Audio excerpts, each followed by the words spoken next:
Last Thursday, I took my mobile card game to NYU's Playtest Thursday. It's a thing that their game center has been running for years. Students, indies, anybody making a game can bring it in, set up a table, and let strangers play it.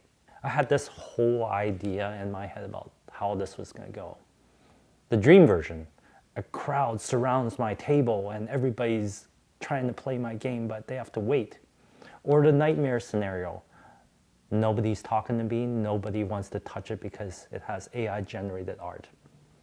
What actually happened was neither. It was something in between, and I want to talk about it. So about 2 hours before heading out over lunch, my wife playtested for about 3 minutes, and she had one piece of advice for me. Print out the rules on a piece of paper. Not because she thought that anybody would read them, but it was a prop, something you can talk about with a stranger before they start looking at the screen. And it turned out to be really, really useful, even if they didn't read all the rules. So I took the train to the city and took the A train from Penn Station to the NYU campus and got out. We used to live in the neighborhood, so it was kind of nostalgic just walking around and seeing how things changed. And I was waiting until the time to go in. And when I walked into the room, I felt imposter syndrome. Everybody was already set up. They had their laptops with their big screens, 3D games with shaders. There were like literally teams of people clustered around like here and there. Didn't want to like take a lot of shots because maybe they're not ready to show off their work. Also, there were real NYU Game Center students, and they had actual physical games that they needed to playtest as part of their schoolwork. And then there's me, one guy, and my little mobile game. What I didn't realize was that playtesters was the scarce resource here. I thought people would be lining up to play my game and all I had to do was show up. It was the opposite. The developers were competing for testers. So I didn't want to poach any other team's playtesters. No disrespect, no one-star reviews, but I spent 15 minutes fighting the Wi-Fi. The front desk had a list of network usernames and passwords to use. I tried all of them out, and it's kind of hard to tell the difference between big O and 0 and L's and 1s, and I was just punching them in. There was a young lady at the front desk helping me, and she even had a problem trying to get my device going. So in the end, I gave up trying to set up my extra devices and just switched to using my one phone to do solo playtesting. So if there's some advice for you, don't expect good Wi-Fi at any venue ever. Be prepared. So I went back and forth to the front desk a couple of times asking about the Wi-Fi one more time, and that's when playtesting kind of started. There was a teenager waiting in line behind me, and I turned around and pitched him about my game for about 2 minutes. Hey, what kind of card games do you play? And then he said, oh yeah, I play Magic the Gathering. We were talking for about 2 minutes, and then his mom, her name is Mira, and she took over because he had to go to grab something. And I was like, oh, I don't know if this game is gonna be good for her, but she's actually a regular at this venue. She's been to a bunch of these Thursday. First thing she said was like, hey, grab a table, go get yourself set up. She was like coaching me and helping me to get going. And she was my first playtester that night. And she picked Crypto Queen, and she was like really, really into it. She was reading all the card rules and really like trying to play. Not skimming, but actually like clicking through and trying things out. So watching her play, I think I learned a few things. First of all, I think having a mobile phone as a play format is really convenient because it's really quick to pick up and you're not spending 20 minutes trying to explain the rules and having all the physical things to to deal with.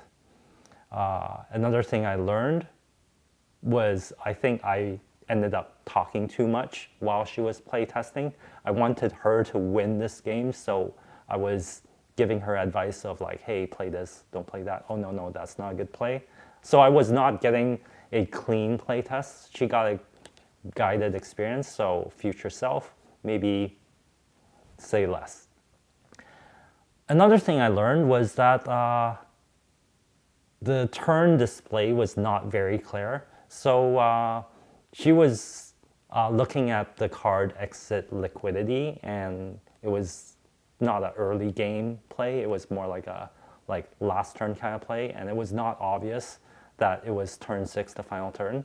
I noticed it because I play this game all the time. So I was saying, hey, play it now. But so this is a UI UX problem, not a player bug. So that's a actual actionable for me to work on. She was very nice. She said the card playing and the dice rolling is very satisfying, and you know, people just want to play a game and have fun. They're not going to be judging you about like, hey, using AI assets or whatever. So after she finished playtesting, her older son actually came back. She actually had 2 sons that was with her that night. The older son, he picked stonks. He's basically what Magic designers called a spike, somebody that picks the strongest player or the strongest cards and makes the most optimal plays and plays to win. He managed to hit the 10 victory points early victory condition. So he was studying this entire time, actually asking about, hey, how does this game work? Are you using Godot? What are you using?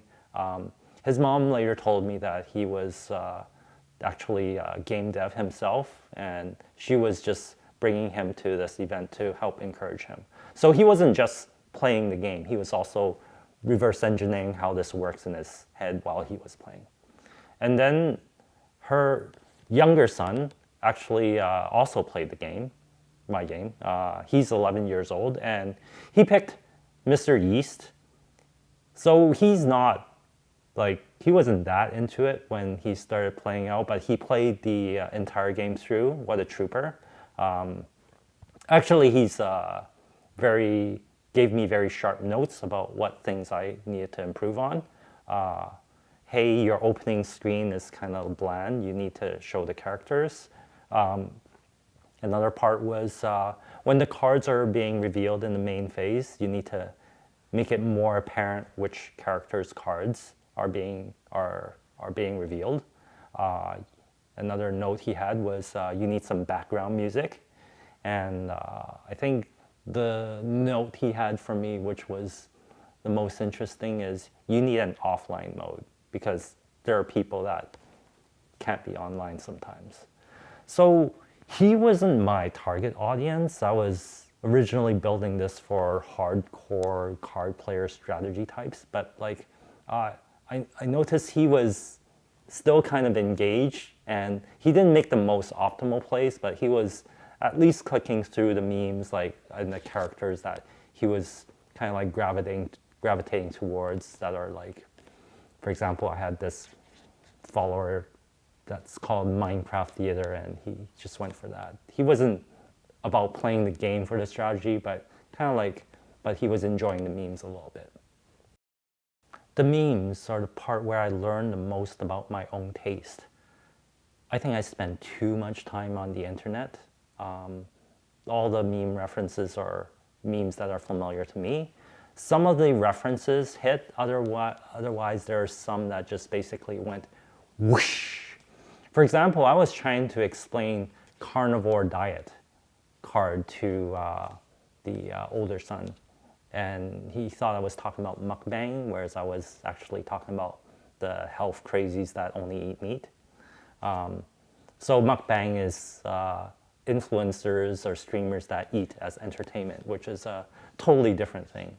So I need to put in some mukbang streamers into my game, but the thing is, my meme taste is not the same meme taste as everybody else. Some of the references are too insidery, like cliquey, but there was surprisingly enough variety that everybody had something that worked for them. So here's the thought I had when I left the building that I was quite expecting. Maybe my game is actually closer to Candy Crush than a hardcore strategy card game. The thing is, I kept designing for the magic player, the spikes, the optimizers, but the people who picked it up and pressed buttons were happy for about 10 minutes. They weren't like sweating like optimal plays. They were just enjoying playing. The cards are fun. The dice is satisfying. The cards are satisfying. The memes give you something to react to. I wouldn't be surprised that if I create a solitaire mode that's with progressively harder scenarios as a way to play this game rather than the 3-player strategy match. But like I think this is an idea that maybe I'm gonna park. The dream scenario would have been a mob at my table. The nightmare scenario would have been nobody touching the game. What actually happened was I played as many games as I could, given the room that I was in. 3 real human playtesters, a little printout to help me as a prop. Maybe next time I'll bring a hotspot. There's some UI bugs I learned about and total new gameplay idea that I wouldn't have come up with if I was just sitting at home. If you're a solo dev and you're thinking about taking your thing to a public playtest, I think you should. Bring a printout, don't expect Wi-Fi, get yourself a good table, walk around, work the room, talk to everybody. I think I'll go again.